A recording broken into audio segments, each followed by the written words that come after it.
Salam əziz dostlar, keçən Beynəl layihəmizin növbəti videosunu Orxan bəylə davam edirik. Orxan bəy, ilk öncə sizi salamlayırıq. Bizə ilk Tamam. öncə özünüz haqqında məlumat versəniz çox şad olardıq. Hı hı. Salam bir daha Yusuf Bey. Teşekkürler məni öz e, buraxılışlarınıza, belə deyə, görüşlərinizə dəvət etdiyiniz üçün. Mənim adım Orxandır. Mən bakalavrımı maliyyə sahəsində təhsil almışam. Bakalavr pilləsində Azərbaycan İqtisad Universitetində və magistr üzrə Estoniyanın Tartu Universitetində İnnovasiya və Texnologiya Menecmenti ixtisası üzrə təhsil almışam. Belə. Və bundan əlavə deyə biləcəyim odur ki, biznesə, sahibkarlığa, texnologiyaya, innovasiyaya, bu kimi sahələrə xüsusi marağım var və hal-hazırda EdTech startup olan Stride-da product manager olaraq fəaliyyət göstərirəm. Möhtəşəm. Belə. Hı hı. Xarici təhsil almaq ideyası sizdə ilk öncə nə zaman başladı? Nə zaman yarandı belə deyək? Xaricdə təhsil almaq yəqin ki, bakalavr illərində başladı məndə. O vaxtı bir qrup yoldaşım var idi. Adı Caviddir, yer gəlmişkən buradan onu da salamlayıram. O xaricdə təhsil proqramı ilə deyəsən Macaristana getdi və biz ikinci kursda olanda. Və orada bakalavr təhsilinə bir növ yenidən başladı. E, Bu məndə bir növ belə bir xəyal yaratdı ki, belə bir istək yaratdı ki, mən də Cavid kimi gələcəkdə xaricdə təhsil ala bilərəm. Və artıq mənim üçün gec idi. Məsəl üçün bakalavr üçün gedib oxumaq təzədən və mən qərar aldım ki, elə magistri xaricdə təhsil ala bilərəm. Bakalavrın ikinci kursundan, yəni belə bir artıq istəyim var idi deyə bilərik. Əla. Özünüzü bu yolda digərlərindən fərqləndirən əsas şeyin nə olduğunu düşünürsünüz? Ə, Maraqlı sualdır. Yəni digərlərinin təbii ki, insanlar çoxdur. Hamının fərqli belə deyək, yolu var, fərqli cığırı var. Amma mənim özüm edən məncə öz maraqlarımı belə deyək, izləməyim, öz maraqlarımın arxasınca getməyə özümdə cəsarət tapmağımdır məncə. E, Nəyə görə belə vurğulayıram? Çünki mən bakalavrı bayaq da qeyd etdiyim kimi maliyyə sahəsində oxumuşam və misal üçün qrup yoldaşlarım, ətrafımdakı insanlar hamı misal üçün maliyyə sertifikatları alanda, maliyyə üzrə işlərə girəndə mən bu tip şeylər eləmirdim. Mən tamam fərqli misal üçün layihələr etməyə çalışırdım, başqa şeylər haqqında öyrənirdim. Yəni təzə şeylər yoxlayırdım deyə mənim ətrafımda olan insanlar artıq iş tapırdılar, pul qazanırdılar. Mən isə belə deyək, hələ də nələrisə təzədən yoxlamağa çalışırdım. E, Və məhz bu belə deyək də bu marağımı izləməyimin nəticəsində Estoniyada təhsil almağa qərar verdim. İnnovasiya və texnologiya menecmenti üzrə. Buna görə də yəni bu şeylərə əsasən deyə bilirəm ki, məni digərlərindən fərqləndirən yəqin ki, öz maraqlarımı izləməyə özümdə cəsarət tapmağımdır. Belə. Çox maraqlı situasiyadır. Bəs biraz hazırlaşma prosesinə keçək məncə. Hansı imtahanlarla hazırlaşmışdınız və nəticələriniz nə oldu? Dil öyrənmə prosesinin necə keçdi? Burada müddət də ola bilər, nəticələr də deyə bilərsiniz. Aydındır. Ee, Demək ilk öncə istəyirsiniz dildən başlayaq, Yusif bəy. Mən İqtisad Universitetində bakalavr təhsilimi Beynəlxalq İqtisad Məktəbi fakültəsində almışam. Bu fakültədə dərslər ümumiyyətlə ingilis dilində keçilir. Yəni birinci ildən daxil olursunuz, ümumiyyətlə foundation-da olmur. Sadəcə ingilis dilində başlayırsınız təhsil almağa. Və bu bakalavr təhsilim nəticəsində artıq məndə ingilis dili bilikləri onsuz da formalaşmışdı. Çünki dərsdə ingilis dilində danışırdıq, müəllim bizə ingilis dilində dərs izah edirdi və yaxud biz təqdimat edəndə ingilis dilində edirdik. Artıq ingilis dilində bir növ bazam formalaşmışdı. Və ona görə də dil sertifikatı olaraq məndən IELTS sertifikatı tələb olunurdu. E, Demək olar müraciət etdiyim bütün universitetlər və təqaüdlər üçün. Mən də IELTS-ə hazırlaşmağa başladım. Yəni 4-cü kursda oxuyanda. E, Yəni heç yaxşı hazırlaşmadım IELTS-ə düzün desəm, heç məsuliyyət götürmədim. Belə çox pis hazırlaşdım. Hətta deyə bilərəm ki, yəni son bir növ bir həftədə falan belə başladım hazırlaşmağa IELTS-ə. Bəli. Və 7,5 bal IELTS topladım. Bu dediyim kimi, yəni bunu ona görə vurğulayıram ki, mən yaxşı hazırladığıma görə yığmadım bu balı. Bu balda yəni İqtisad Universitetinin rolu böyükdür. Bakalavr ingilisini oxumuşdum. İngilis də misal üçün bizə yadımdadır. Bizim ingilis dili müəllimimiz var idi universitetdə. O bizə esseylər yazdırırdı həmişə. Və mənim esseylərimi bəyənirdi yazanda. Deyirdi ki, sən yaxşı yazırsan, misal üçün yaxşı hazırlaşa bilərsən IELTS-ə və s. Belə. Yəni ingilis dili biliklərimin bakalavr təhsilimdən əldə etdiyim ingilis dili biliyinin rolu böyük oldu IELTS balımda. Bundan əlavə demişdiniz hansı imtahanlara hazırlaşmışam. Elə universitetlərə qəbul olmaq üçün ancaq IELTS-ə hazırlaşdığımı düşünürəm.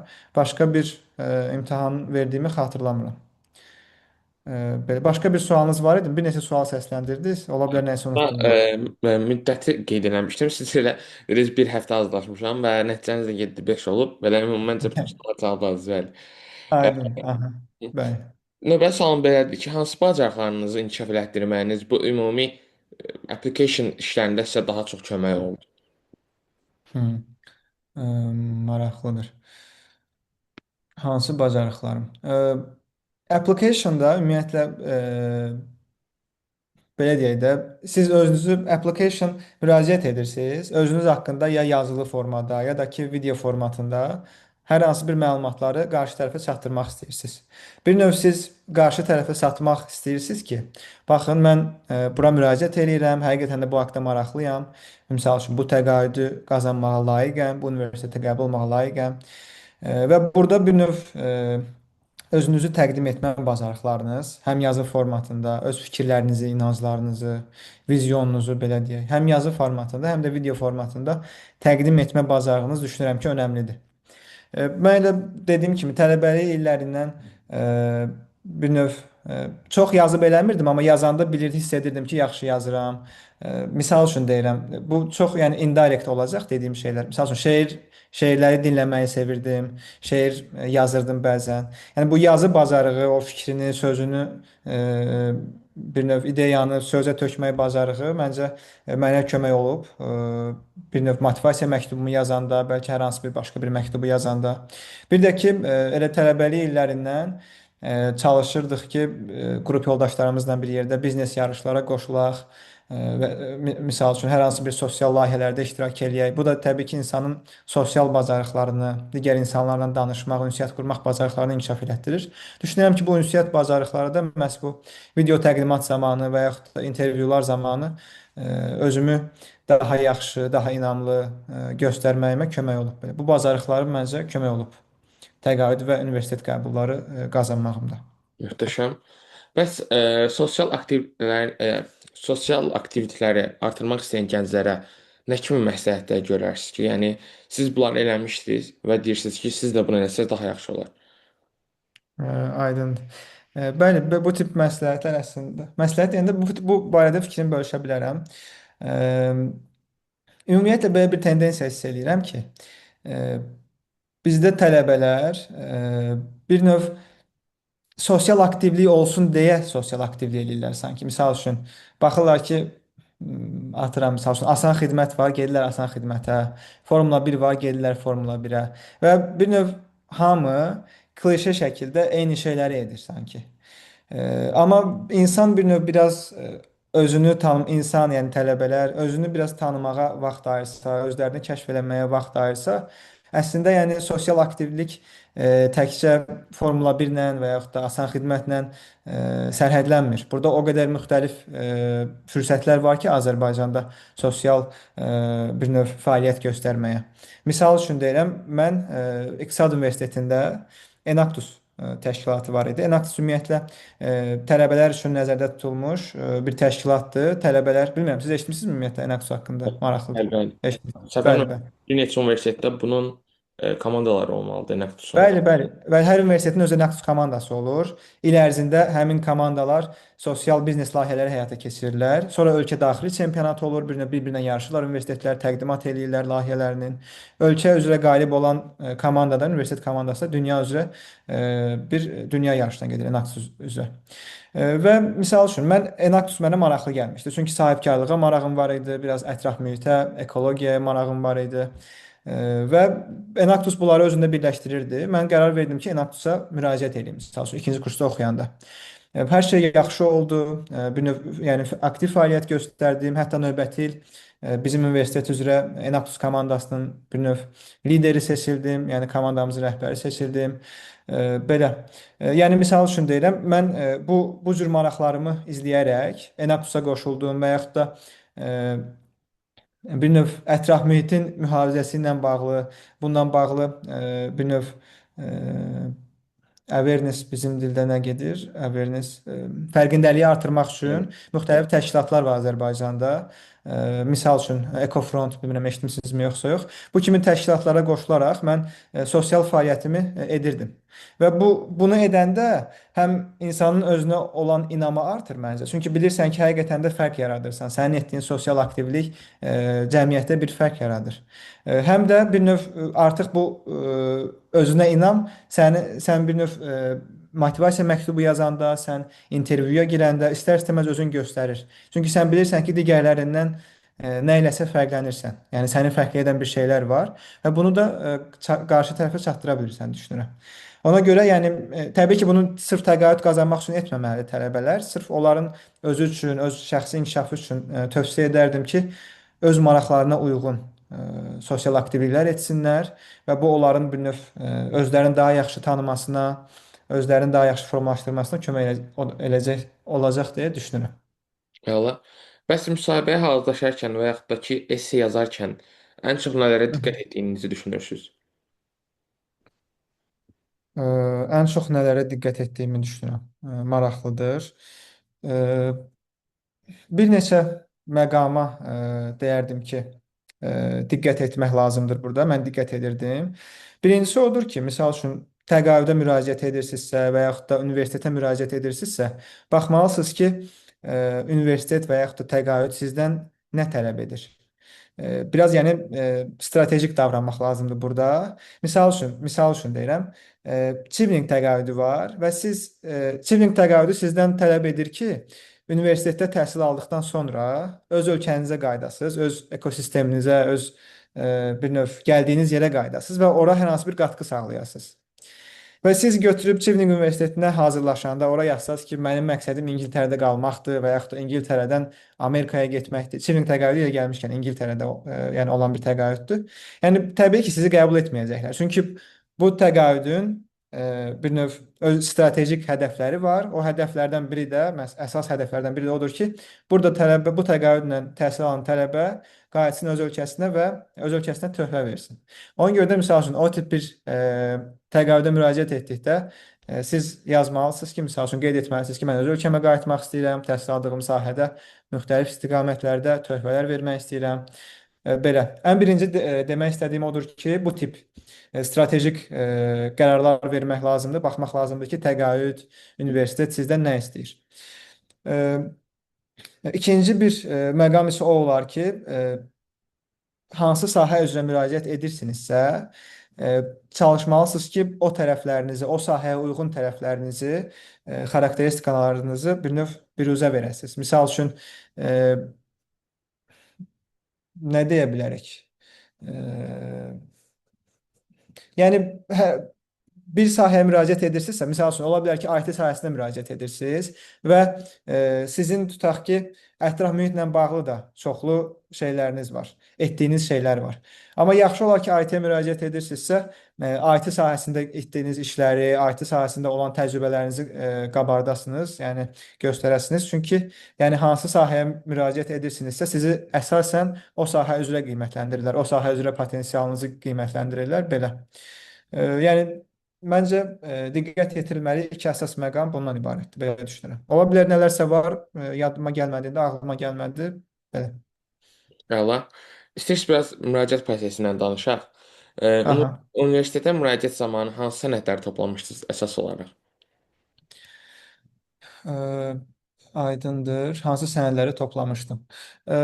Adətən belə deyək də standart olur bu sənədlər. Misal üçün mən özüm DAED təqaüdünə müraciət etmişdim. DAED təqaüdünü qazanmışdım.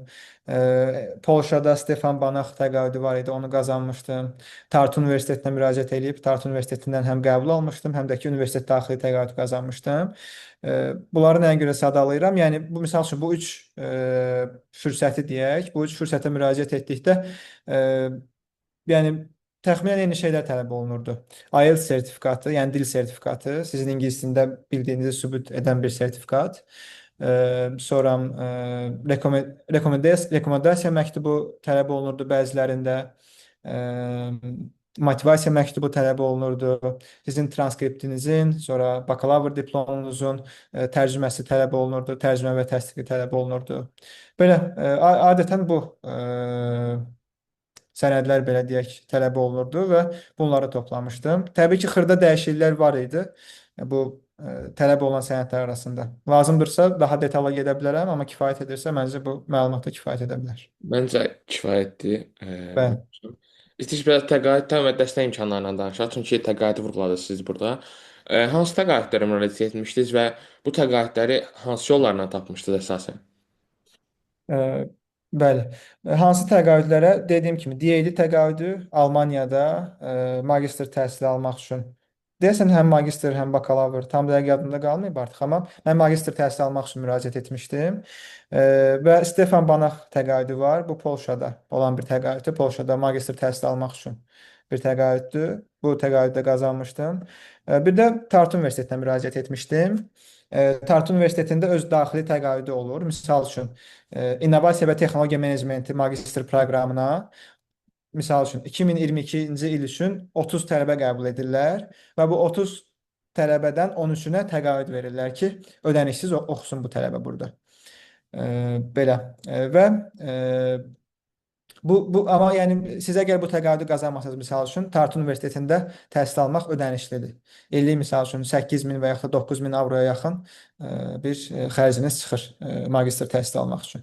Belə. Bir də mən Estoniyaya getdikdən sonra orada bir təqaüd də qazandım. Gündəlik xərclərimi qarşılamaq üçün Estonian National Scholarship adında bir təqaüd idi. Belə. Bu təqaüdü də qazanmışdım. Digər bir sualınız nə idi? Biri o idi ki, hansı təqaüdləri qazanmışdım. Digər sualınızı Bunları unutdum. necə tapmışdınız? Hansı yolla tapmışdınız? Aydındır, bəli. Ümumiyyətlə artıq qarşıma məqsəd qoyandan sonra ki, mən magistr təhsili almaq istəyirəm.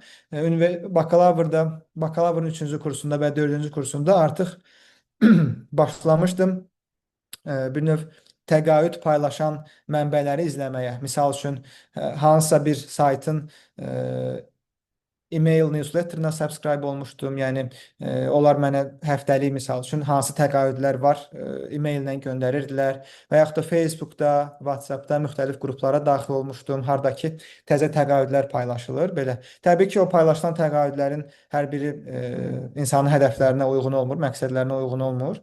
Amma bir növ bu tip mühitlərdə olmaq, bu tip dediyim kimi kanallara girmək insanın məlumatlıq səviyyəsini artırır, tələbənin məlumatlıq səviyyəsini artırır, bilir ki, hansı təqaüdlər var, hansı fürsətlər var, hansı təqaüdlər üçün nələr tələb olunur. Belə. Mən adətən bu cür, yəni məlumat alırdım təqaüdlər barədə. Əla.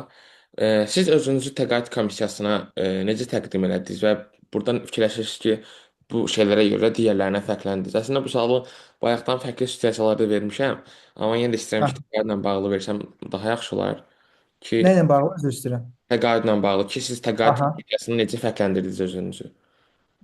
bəli. Çox gözəl sualdır və vacib sualdır. Ə, Mən düşünürəm ki, ümumiyyətlə, yəni təq təq fərqi yoxdur. Yəni intervyuya girirsiniz təqaüdlə bağlı, e, motivasiya məktubu yazırsınız və yaxud da başqa bir şey. Əsas olan həqiqətən də yəni ingilislər buna authentic olmaq deyir. Yəni özünə məxsus olmaqdır. Çünki həqiqətən də hər bir insan fərqlidir. Hər bir insanın belə deyək, öz istəkləri var, öz məqsədləri var, öz yaşanmışlıqları var, təcrübəsi var. Və bu təcrübələr bizi formalaşdırır həyatımız boyu. Və bu təcrübələrdən yola çıxaraq bizim bir istəklərimiz olur, məqsədimiz olur. Bir növ bu insan öz səyahət deyək də buna. Bu ta əvvəldən doğulduğu vaxtdan indiki vaxta qədər bu səyahəti bu səyahəti önəmsəyib, bu səyahəti həqiqətən dəyərli bir şey kimi görüb, ona arxalanmalıdır və öz təcrübəsindən nəsə deyə bilməlidir, danışa bilməlidir. E, bu insan, yəni bunu edə bilsə insan artıq özünə məxsus görünür və düşünürəm ki, təqaüd komissiyaları olsun, bir növ bu universitet qəbul komissiyaları olsun. Onların baxıb müşahidə etmək istədiyi, görmək istədikləri odur ki, bu insan bir növ yalan danışmır. Bu insan özüdür, bu insan özü kimi danışır, həqiqətən də məqsədləri var, nə istədiyini bilir və onu əldə eləmək üçün misal üçün gəlir bura, gəlir misal üçün Almaniyaya, Estoniyaya, nə bilim Amerikaya. Düşünürəm ki, ən önəmli vacib məqam budur. Amma sırf öz кейsimə fokuslansam, yəni məndə necə olmuşdu? Misal üçün çox yaxşı bir misal deyə bilərəm. Mən DAD komissiyasından intervyumda belə bir hal yaşanmışdı. Misal üçün mənə demişdilər ki, mənim transkriptimə baxdılar intervyu vaxtı. Yəni Dillər Universitetində keçirilirdi yeri gəlmişkən intervyu. Almaniyadan 5-6 dənə belə mütəxəssis gəlmişdi. Bir nəfər də onlayn görüşə qoşulmuşdu belə böyük bir ekrandan və bir növ mənə belə məni sual-cavab edirdilər intervyuda. Və sual verdilər ki, misal üçün, sənin transkriptində qiymətlərin şeydir, aşağıdır misal üçün. Bəzi qiymətlərin var ki, aşağıdır. Bəziləri isə çox yuxarıdır. Bunun səbəbi nədir? Niyə belə olub? Mən də qeyd elədim ki, bəs mən dərslərimlə yanaşı sosial aktivliyimə də çox böyük önəm vermişəm. Hətta dərslərimdən daha çox önəm vermişəm. Bu da mənim dərslərimə də təsir edib. Dedim ki, misal üçün mən olub ki, dərsimdən çox etdiyim layihəni prioritetləşdirmişəm və onun üçün işləmişəm. Onlar da mənə belə bir cavab verdilər ki, bir növ bu belə interaction gedir və onlar məni sıxışdırmağa çalışırlar, mənim nə qədər bir növ özgüvənli olduğumu bəlkə də yoxlamağa çalışırlar. Mənə dedilər ki, yaxşı, başqa tələbələr də gəlib bizim bu intervyudan keçib, onlar da bir növ sosial aktivlik də ediblər, dərslərini də yaxşı oxuyublar, qiymətləri də səndən yuxarıdır. Biz niyə səni seçməliyik dedilər. Mən də eləmədim tənbəlliyi. Burada yəni həm riskli ola biləcək, həm də ki amma öz güvənimi də göstərə biləcək bir cavab verdim. Dedim ki, Azərbaycanda tələbələrin 90%-i misal üçün Formula 1-də gedir, könüllü eləyir. Orada dedim ki, o tələbələrdən tələb olunmur ki, sən otur fikirləş, misal üçün fikirləş gör biz bu Formula 1-i necə inkişaf etdirə bilərik. Onlara sadəcə deyirlər ki, filan şeyləri etməlisiniz, gəlirlər spesifik vaxtda edirlər. Bir aylıq misal üçün təcrübələrini yaşayırlar və gedirlər. Dedim amma misal üçün mən Enaptusda işləmişəm. Daim biz komanda olaraq düşünmüşük ki, necə inkişaf etdirə bilərik işləri, necə daha çox pul qazana bilərik, necə daha davamlı işləyə bilərik. Və dedim bu bütün il boyu baş verib. Yəni bunlar müqayisə olunmazdı. Belə. Bunun kimi bir neçə belə kritik situasiyalar yaşandı intervyu vaxtı. Amma heç birində mən geri addım atmadım. İnandığım şeyləri, yəni dəyərlərimə əsaslanaraq, inandığım təcrübələrə əsaslanaraq onlara çatdırmağa çalışdım və düşünürəm ki, bu pozitiv rol oynadı mənim təqaüdü qazanmağımda. Belə bu cür də bir məlumatda, bir təcrübəmdən bir halda deyə bilərəm. Çox maraqlı bir intervyu olub həqiqətən də. Bəli, bəli. Gözləmə və qəbul anını yaşamaqdan biraz danışsaq yaxşı olar. Cavabları Aha. gözləmək sizin üçün necə bir his idi? Yəni biraz kişilərdə hansı ki magistr olmasa əsgərlik məsələsi falan da var. Hamısı bir-birinə Bəli. qarışır. Necə hiss keçirdiniz yəni bu həmin vaxtlarda? Bu da gözəl bir sualdır. Sözün açığı, gözləmə prosesi mənim üçün çox da həyəcanlı değildi, çox da maraqlı değildi.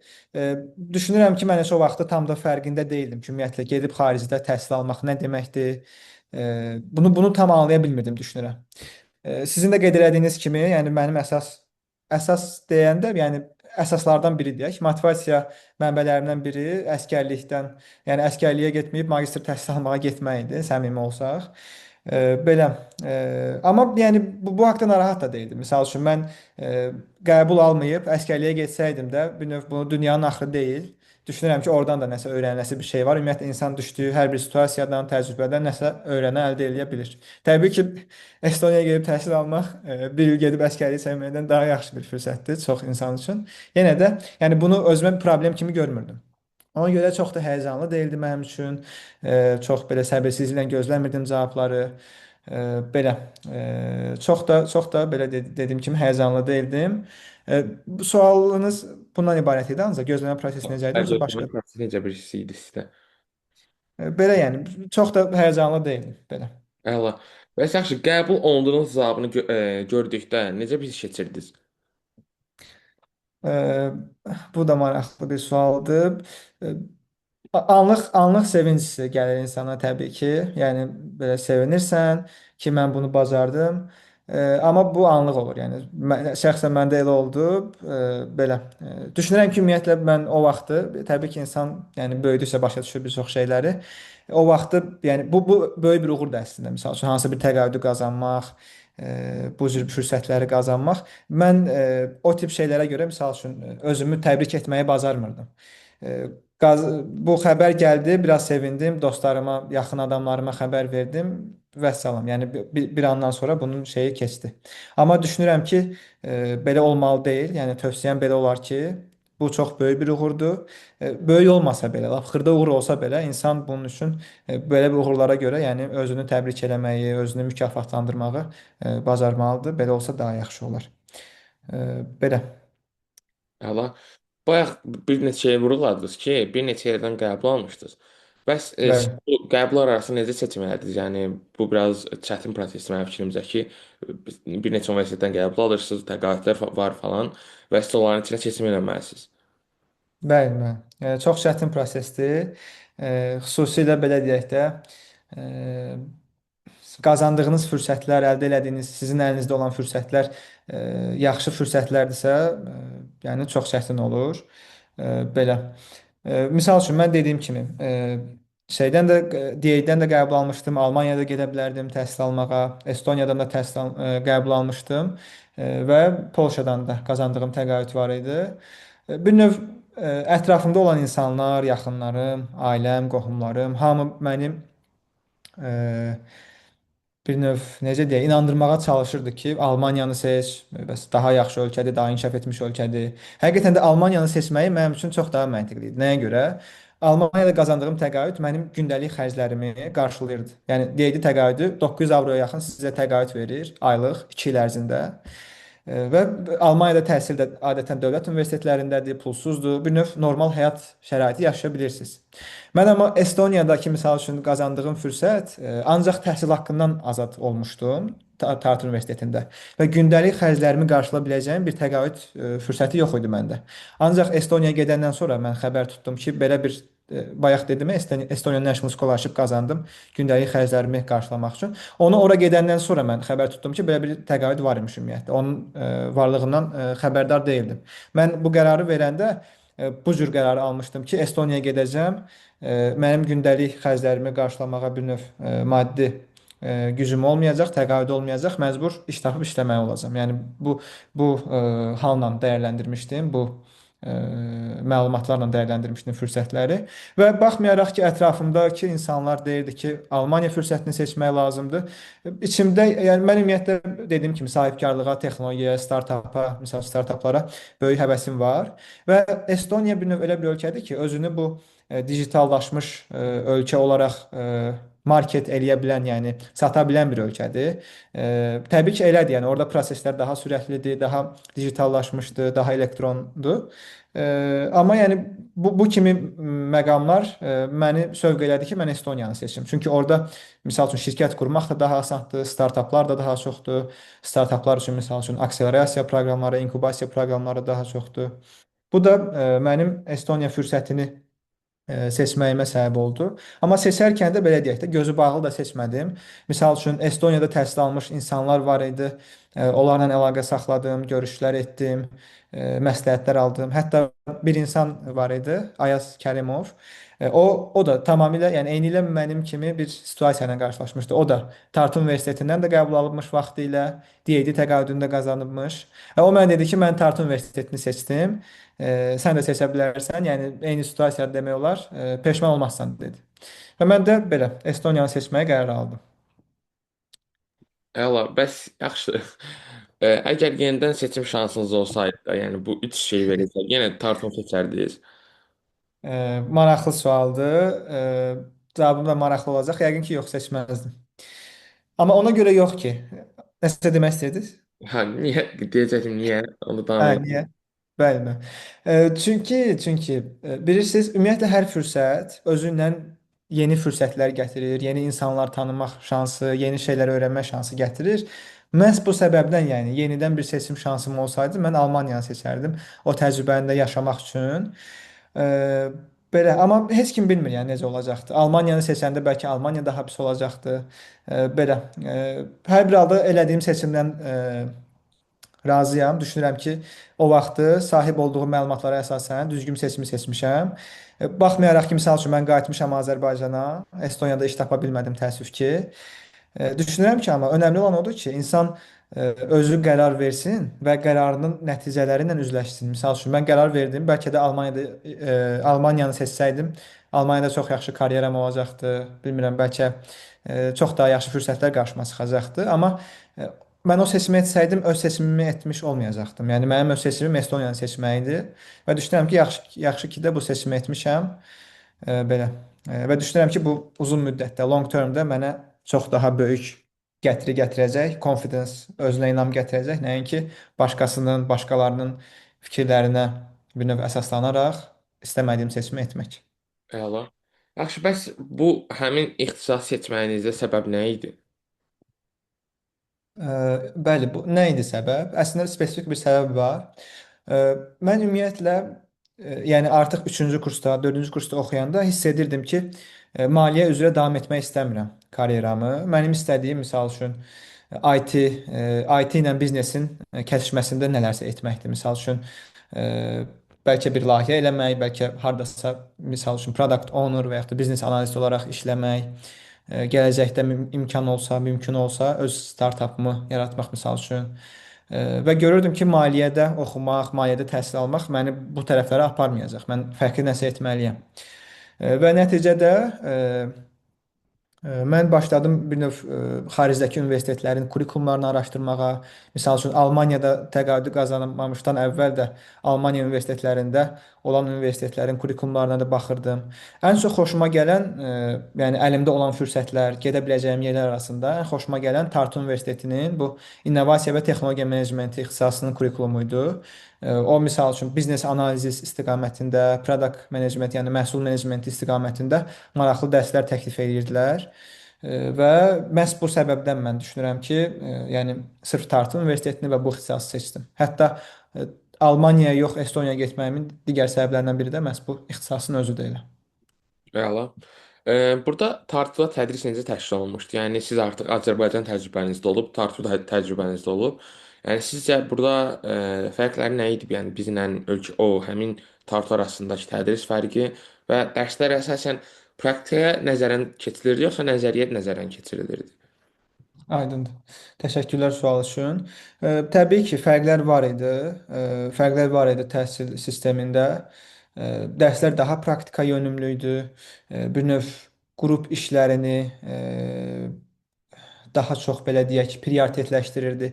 Təbii ki, bakalavrda, yəni burada təhsil aldığım sistemdə də qrup işləri olurdu, amma biraz daha sanki quru olurdu. Yəni interaktiv olmurdu. Misal üçün deyirlər falan mövzuda şey eləyin, təqdimat eləyin. Gedirdik, araşdırırdıq, təqdimat edirdik burada. Amma orada magistr oxuyanda təbii ki, verilən tapşırıqlar daha maraqlı idi, daha bir növ çətin idi. Çətin dediyim o mənada çətin yox ki, eləmək çətindir, amma insana maraqlı gəlirdi. Yəni eləmək istəyirdin, nəticəsini görmək istəyirdin.